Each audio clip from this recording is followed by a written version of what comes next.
Hello everyone, it is Hetalia fanfiction reading here. The name will be changing soon. If you haven't already seen it, please go check out my update video. It's really short and it just talks out a couple things. Thank you so much for staying with me this whole time, and I'm back with chapter 5 of the Danish Slaughterhouse. The rays of the early rising sun streamed through snow-white sheer curtains hanging from the window, filling the bedroom with a soul-soothing soft light. Using the sunlight for visibility, Lucas skimmed over the ancient Germanic writings of his thick, deer-hide-bound magic book. He sat cross-legged on the bed, thumbing through the book that he had nestled on his lap and pushing up his reading glasses. The book was well-bound and strong, preserved and protected by the magic within the paper and dark ink. It also held many important information on supernatural phenomenon. It is the reliable guide for Lucas to read when he needed to. He needed the magic book now to figure out what sort of paranormal being had attacked him when he entered Matthias's mansion. Whatever it was that made Lucas's body freeze to the point of Arctic temperatures, it was something alive, and Lucas needed to know what that thing was, so that he'd know whether it was a benevolent being he could trust or a malevolent one that he needed to fight.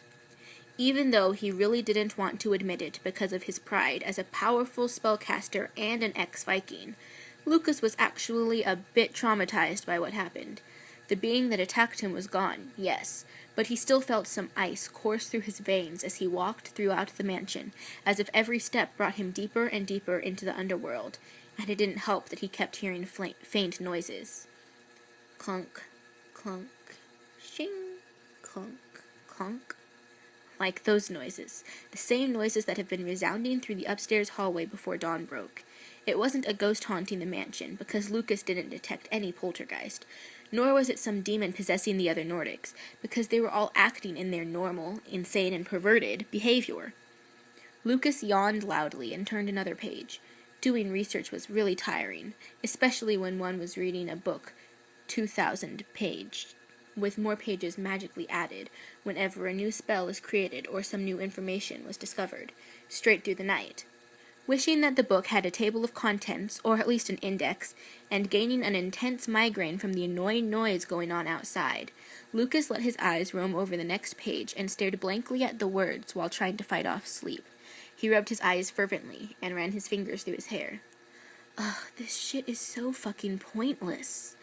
Lucas snapped mentally when the words in the book began to blur and the warm, soft quilt began calling to him strongly. Just when he slammed his book closed in frustration and defeat so he can get some much-needed rest, Lucas heard the clunks stop outside his door. His needed and cherished peace was disturbed as a looming giant man burst in through the bedroom door. This man was wearing a prison jumpsuit, stained with blood and mud and what looked like pieces of organs. His head was wrapped in a dark-colored bandana, and on his face was a cracked and dusty mask, black paint on molded clay, to make sneering eyes and a sadistic smile. This masked man wielded a dull, dirty machete, playfully twirling it in his hand as he slowly walked towards Lucas's bed, staring at the occupant with the intensity and interest of an eager predator. He looked at every curve and angle of Lucas's body, from the soft roundness of his knees as he kneeled on his bed to the circumference of his violet, vacant eyes as they stared back in fear. Is he analyzing me? Lucas wondered in fear as he gaped back up at the giant, quivering and clutching the book close to his chest. His exhausted mind tried to catch up with his current predicament and force his body into action. But the way this man was just staring down at him through the eye slits of that creepy mask, tilting his head in taunting curiosity, Lucas could actually see the corner of the man's lips pull up in a smirk. Lucas felt his body quiver faster.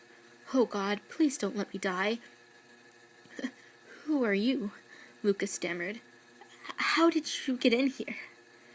The man chuckled darkly, running his finger along the machete's blade and ignoring the blood the axe drew.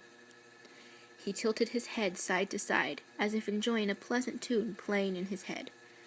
So, Lucas, he cooed darkly, his voice coming out in a low, raspy whisper.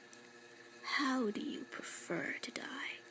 Would you rather just lie there as I take you apart limb from limb, Or would you like to die like a true Viking and try to fight for your life? The masked man hummed thoughtfully to himself before chuckling. Or would you rather die as a kinky sort of guy and have your insides ruptured and bleed out as this blade rapes your rectum? I'm for any of those. You didn't answer my question, and you haven't answered mine, so I'm gonna choose for you, the man replied, raising the machete high above his head. Option...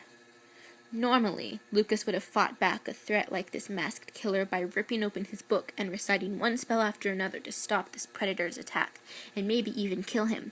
But since his mind was still exhausted, it wasn't working as quickly or as properly as it should, trying its hardest to catch up with Lucas's fear-charged body. So it made Lucas do the first clear choice it came up with. Lucas instinctively flung the heavy book of spells at the masked man. A corner of the book pierced the man's mask, cracking it and making the man himself stumble back before falling. He landed on the floor with a heavy thud, and the machete flew out of his hand and barely missed Lucas's shoulder as it stuck into the mattress behind him.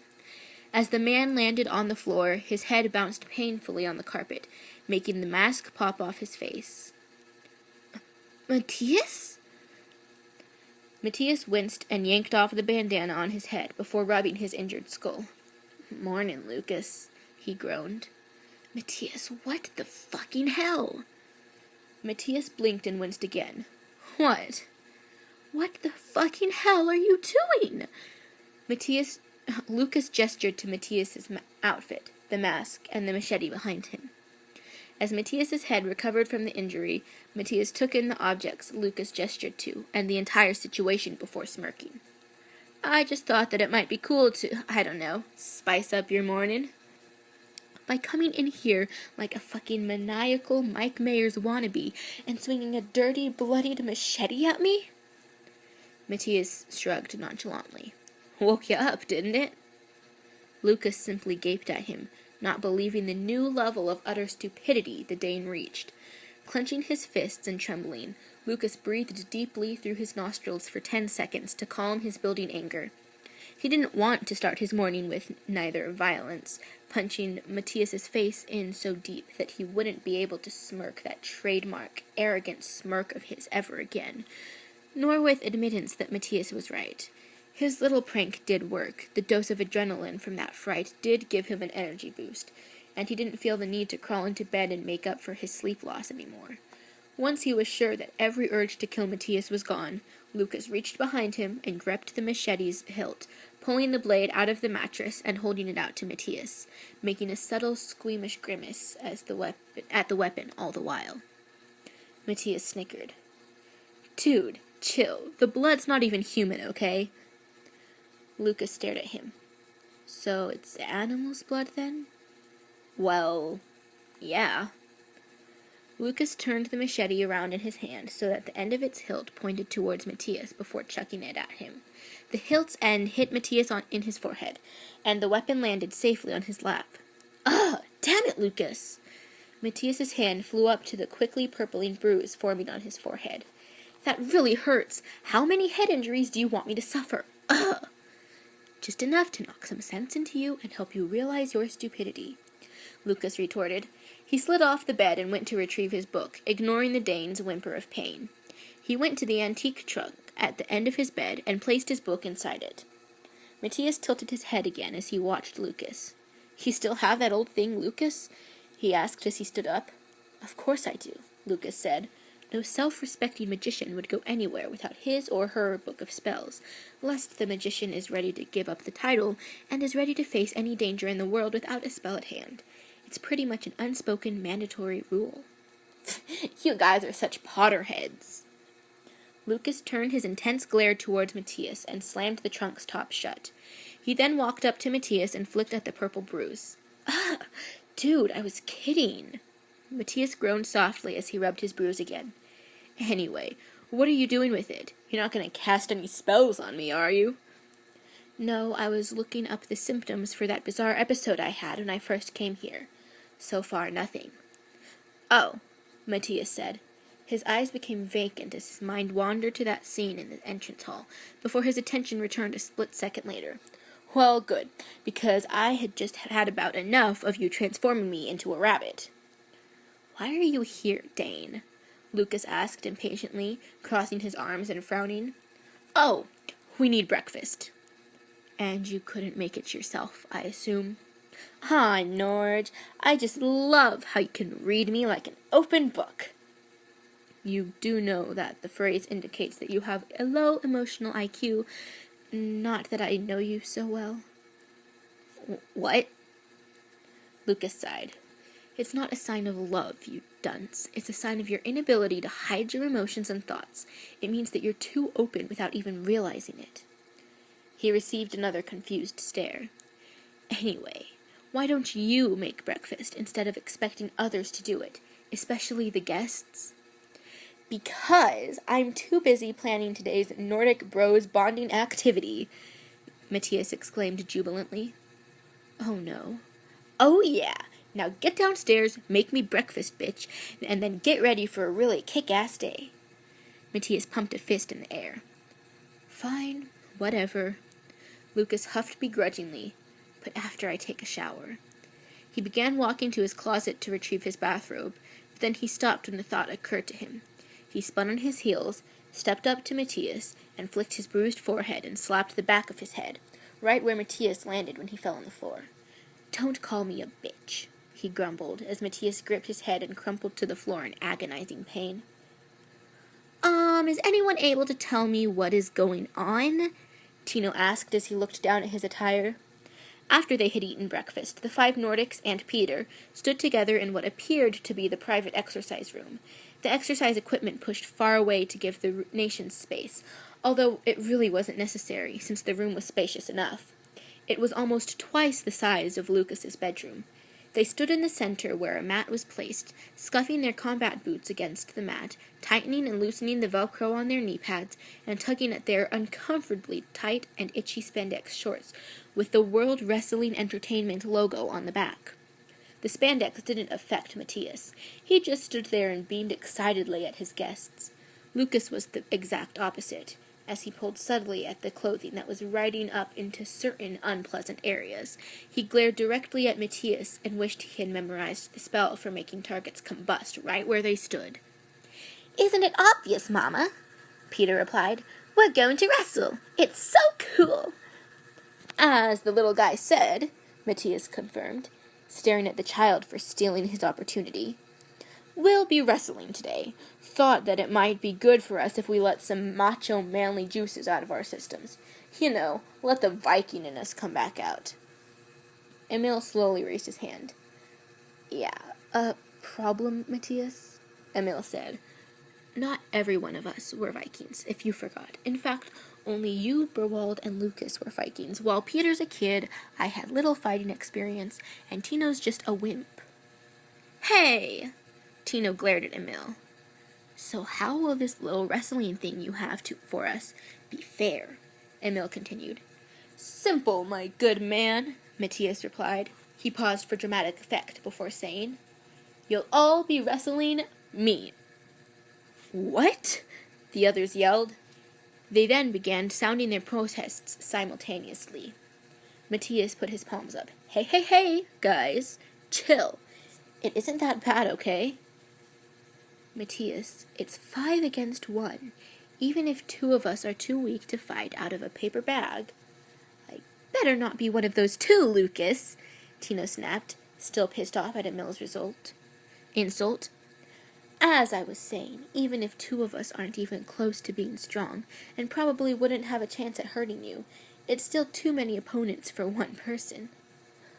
Aw, it's so sweet how you are so loving towards me and concerned about my well-being, Matthias squealed as he ruffled Lucas's hair. But don't you worry, my sweet little Norwegian kitty-witty. None of this will involve my bones being broken or my limbs being ripped off my body. Too bad, Berwald muttered, earning a light chuckle from Peter and Emil. Matthias shot a quick glare at his younger brother before continuing. Our wrestling matches will work the same way that the race worked. Each of you will be timed as soon as you step up and ready to go, and you have to try to beat each other's time.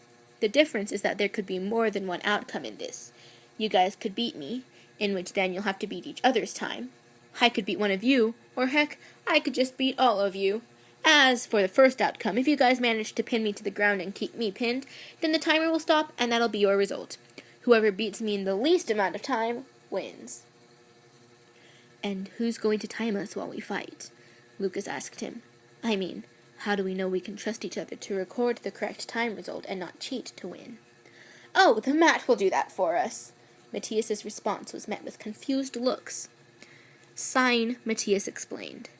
The mat is weight sensitive and connected to a stopwatch, so when a body is held down long enough, the mat will register that as an official pin and stop the time. He crouched down, making the other Nordics groan in disgust and avert their eyes from the spandex-clenched loins that he was too oblivious of to hide, and patted the mat below them. Yep, this baby here is unbiased, totally legit and fair. So where is this special stopwatch it's connected to? Emil asked. They all scanned the room to look for the tool, albeit only Matthias would know what it looks like. Damn, I forgot to set it up, Matthias grumbled. He went to the room's closet and searched through it noisily. Once he found the stopwatch, which looked more like a large, widescreen alarm clock with a red switch and a couple of large buttons, he knelt beside the mat and pulled out cords from a hidden part of it, and plugged them into the stopwatch. He flipped the red switch on the stopwatch, and large, bold green zeros appeared on the screen. He fiddled with the buttons, his face set in the most focused expression any of the Nordics have seen since his old days as a Viking, where he would hunt and pillage with almost military strategy. After he had set up the stopwatch, Matthias stood up and looked at his opponents. Smiling haughtily, he did a series of macho poses as he asked in a deep, loud, playfully menacing voice, So, which one of you wimpy chumps wants to be the first to take on the big, the strong, the undeniably handsome, one and only greatest Viking? He swept an arm in a noble bow. The king of Scandinavia. Lucas, Tino, Emil, and Peter immediately looked toward Berwald, who felt them staring at him and blushed in discomfort from the sudden and expectant attention. I guess I can give it the first go, he muttered, as he took off his glasses and handed them to Tino. He stepped onto the mat in front of Matthias. The others quickly scurried off the mat, knowing full well that when these two fight, it'll get destructive, even if they weren't allowed to injure each other greatly. Ah, so it's you that dares to take on the king of Scandinavia, I see, Matthias said with his chest puffed out. I hope you are well prepared for a whipping on your Berwald had tackled Matthias to the mat before letting Matthias finish his taunting. With the way Berwald had positioned himself on Matthias, straddling him while pushing down on his chest, it looked as if Berwald was sure to win this match before even a minute passed. But Matthias wasn't going to take a loss so easily. Gripping one of Berwald's wrists, Matthias used his free arm to elbow Berwald's collarbone, and when the hit had momentarily distracted Berwald, Matthias twisted Berwald's wrist and pushed him off. They both rolled onto their feet and bent low, palms up as if ready to grab the other. They circled the mat without breaking eye contact. So, you tried to take me on while I was momentarily distracted, huh? Matthias asked. Couldn't wait for me to at least get the crowd hyped up for our match? You talk too much, Berwald simply stated. He lunged at Matthias again and grabbed his hips. He then lifted him up to body slam him, but Matthias swiftly kicked and twisted out of Berwald's hold and landed gracefully on his feet behind Berwald. Heh, when you're as epic a fighter as I am, Barry, people can't get enough of my words. Matthias reciprocated Berwald's lunging move and tried to get at his hips, but Berwald predicted that move and met Matthias head-on. They ended up grabbing each other's shoulders, pushing at each other to get the opponent to the ground. Hey, kick his ass, Papa, Peter ordered, bouncing on his toes in excitement. Peter, what have I told you about swearing? Tino scolded him. When he heard Berwald grunt and saw that Berwald was on his stomach, with Matthias straddling his back and twisting one of Berwald's arms behind him, Tino gasped. Berwald, what the hell? Get his ass off you! You're bigger than him! Kick his ass! That proved to be enough motivation for Berwald, because he used his free arm to push himself up. He then twisted his torso twice, once to make Matthias lose his balance, and the second time to quickly use his free arm to elbow Matthias off completely. Give him the chair, Papa! Peter shouted, which was unnecessary since Berwald rolled on Matthias and had pinned his wrists down with one hand and his chest with the other. Chair? What chair? There's no chair, you idiot, Emil scoffed. The stopwatch made a harsh buzz, indicating that it registered Berwald's pin and made Berwald the winner of this match. Ah, damn it! Matthias yelled as he kicked down on the mat in anger. Berwald climbed off Matthias and held out his hand. You did well, Berwald said as Matthias took his hand and let himself be pulled up. Whatever, you too, I guess, Matthias grumbled. He went to the stopwatch. Wow, 4.5 minutes. Nice job, bro, he cheered as he reset the stopwatch. He then went to slap Berwald's shoulder merrily. Berwald walked off the mat, rubbing his shoulder and wincing softly. So, who wants to step up and challenge this Keen? Matthias, shouldn't you take a quick break before trying to fight anyone else? Tino asked with concern. Matthias held his head high, puffed out his chest again, and beat his fist on it. Nah, man, I'm good for another round. Don't forget, dude, you're looking at the greatest warrior the world has ever seen, says the guy who's been beaten by his practically blind little brother in under 5 minutes, Emil muttered mockingly. He and Lucas sniggered to each other while Tino tried not to giggle. Oh, what's that I hear? Matthias said as he cupped a hand to his ear. Does that sound like my next opponent who dares to take on the king? No, well, step on up, little man. Matthias slapped his palms on his chest. Come at me, bro. Rolling his eyes, Emil walked on the mat and looked up at Matthias with a bored expression. Good luck, little bro, Lucas called out to Emil. Emil only responded by crossing his arms and rolling his eyes. This is stupid, Emil muttered. Aw, you're just saying that because you know your scrawny ass will be kicked hard, Matthias pointed to himself. By me. Oh yeah. You are seriously too excited about this. Hey! Emil jumped out of the way as Matthias lunged at him. Whoa, would you mind calming down just a tad? There's no such thing as calming down in WrestleMania. Matthias lunged at Emil again, who jumped out of his path again and roundhouse kicked Matthias in his bottom. Wow, I literally kicked your ass. Emil laughed. He bounced on his toes a little as the adrenaline started to kick in. Matthias glared at him over his shoulder, rubbing his butt and blushing in embarrassment. Now really getting in his fighting spirit, Emil smirked and widened his stance, placing his fists by his hips. When Matthias charged at him for the 3rd time, Emil grabbed an outstretched arm, turned around, and flipped Matthias over his back. Wow, go Emil, Lucas deadpanned as he instantly replayed the physically daunting move in his mind with admiration. Emil skipped backwards when Matthias slowly rose from the mat. He then charged at Matthias and tackled him to the mat. He turned Matthias on his stomach and twisted both of his arms behind him. He looked at the stopwatch expectantly, but yelped in surprise and became disappointed as Matthias easily shook him off. Sprawled on the mat, Emil cursed under his breath as Matthias practically jumped on him to pin him down.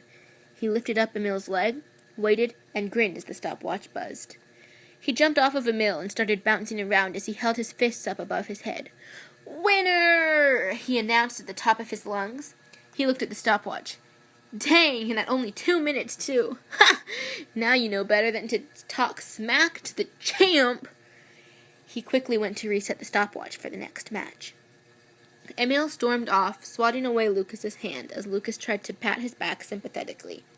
In his fit of frustration, he shoved Tino onto the mat. Hey! Tino stammered as he stumbled forward. He pouted at Emil before returning his attention to Matthias, who finished resetting the stopwatch and was looking down at Tino with a predatory sneer. Wow, it's always the smaller ones who are more eager to step up to the ring and take on the champ, Matthias chuckled. Why is that? Tino chuckled nervously. Well, I really don't know the reason for that, Matthias. I know I wouldn't take on more than I can... Matthias slapped Tino's shoulder. Hey, Tino, relax already. Like I said, no bones will be broken, so you have nothing to fear. He stepped back and assumed the fighting stance, knees bent and palms up. Well, if you say so. Tino mirrored Matthias, and they started to circle each other. Go, Mama! Peter shouted. Berwald muttered a, yeah, to show his way of support. This circling went on for about a couple of minutes, with neither of them willing to end the cycle. Oh, come on, Tino, Berwald yelled impatiently. Seriously? Well, damn, Berwald, it's not like I really know what I'm doing here, Tino shouted without looking away from Matthias. Have to agree with Barry, dude. You're gonna have to attack sometime, Matthias said in his sing-song voice. Well, since you're so eager to start this, why don't you attack me? Hey man, you were the one who was too scared to even face me without a little push. I'm just allowing you the first hit. Oh, really? How nice of you. But if you're not gonna take it. Matthias lunged after Tino, who suddenly cartwheeled to the side and out of Matthias's path. Matthias gaped at him. What the? Tino stared at the spot he was just standing on in surprise. Wow, I don't know what that was. I guess I still have some sort of soldier in me. Matthias snorted at the unknown joke. Oh, shut up, you idiot. Tino grabbed one of Matthias's arms, swung him forward, then forcefully pulled him backward and let him go. Matthias stumbled backward, fell on his butt, and rolled onto his feet. Tino stayed away, but still held his fighting stance, waiting for Matthias's attack. Matthias stayed still, and suddenly stomped in front of him on the mat. He didn't move towards Tino, but it still made Tino flinch and cross his arms in front of him in defense. When Tino saw that Matthias didn't move, he put his arms down, which was a bad idea, because Matthias did come after him. He clotheslined Tino to the ground, turned him on his stomach, straddled him, and wrapped an arm around his neck. He pulled Tino's head back into a chokehold and waited for the stopwatch to sense the pin. Matthias, damn it, be careful with him, Berwald ordered in fear as he watched his husband's face slowly turn blue. He didn't have long to worry, though.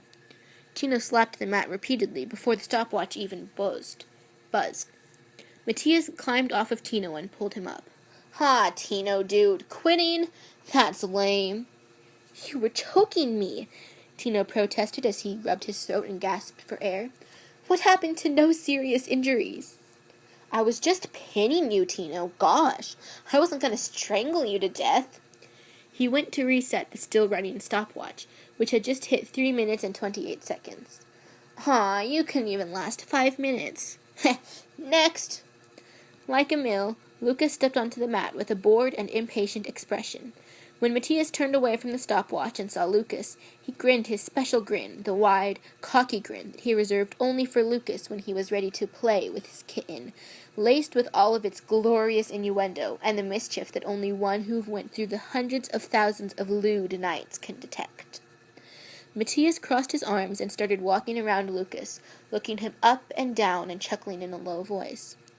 Wow, so my next opponent is my precious, But I'm not sure that's a good idea, though. I mean, there's not much in the muscle mass department. Your height could be a little higher. You just don't know when people are sick of your constant and pointless taunting, do you? Lucas muttered as he put his hands up and widened his stance. And your attitude leaves much to the imagination, Matthias grumbled. Nonetheless, he shrugged and got into position. They both stood still, hearts palpitating in anticipation, breaths coming in and out slowly, until Lucas was just sick of waiting for Matthias to attack first and came at him, jumping and kicking Matthias in chest, right at the center, just light enough to sting him without breaking his chest plate. Winded by the kick, Matthias gasped and grasped at his chest. He bore his teeth in a playfully vicious sneer. He charged at Lucas to grapple his waist, but Lucas crouched low and made a sweeping kick under him to trip him. Matthias skidded on his stomach as he fell and pushed himself up. Heh, good to see you're not out of touch, Norge, Matthias scoffed. Lucas only wiggled his index finger. Come on. Whoa, Lucas is so badass, Peter gasped in admiration. Emil sighed and rubbed the bridge of his nose. Matthias ran towards him and tried to strike Lucas's stomach. Lucas swiveled to the side and jutted his knee into Matthias's exposed gut. Matthias grabbed Lucas's thigh and shoulder and lifted Lucas high above his head. He slammed Lucas onto the mat and smiled inwardly as Lucas yelped and writhed. Lucas! Emil cried, which made Matthias smile wider. He started to walk towards Lucas to help him, but stopped when Berwald put up an arm to block him, shaking his head in disapproval. Matthias bent down to Lucas's face. That ought to make up for the head injuries this morning, he hissed in Lucas's ear. Lucas quickly wrapped his arms around Matthias's neck and pulled him to the mat with him. Once Matthias was on the mat, Lucas grabbed Matthias's arm, slung a leg over his chest, and pressed his leg down as a sort of weight, while he tugged the arm. He almost smirked to himself when Matthias whimpered in pain. Ow! go! Lucas, let go! Matthias finally cried out. There's only one way I'd let go, Dane, Lucas replied coldly. Come on, Dane, submit, he thought. Almost as if he was reading Lucas's mind, Matthias howled, Never! In a strained voice and wriggled frantically. Using his free hand, Matthias grabbed Lucas's ankle and lifted his leg until he had enough room to move freely. He rolled on his side into Lucas's thigh and jerked the leg upward, yanking his arm free when Lucas was too distracted by the sudden act to hold on tightly any longer. He scurried away from Lucas and stood up, rolling his aching shoulder. Damn, man, were you seriously going to dislocate my shoulder? Lucas stood up as well and shrugged. Maybe. But I thought you didn't want any of my bones to break. No, I didn't want 2 or more people fighting you. Oh, yeah. Well, the rule still stands, and with that said, Matthias trailed off as he ran to Lucas with an arm crooked out to clothesline him. Lucas swiftly bent backwards and turned around to grab Matthias's still outstretched arm. He wrapped a leg around one of Matthias's legs, pulled it back, and sent them both falling to the mat, with Lucas on top of him. Lucas then straddled Matthias, twisted his arm back, and held him down by the back of his neck. A few seconds later, the stopwatch buzzed.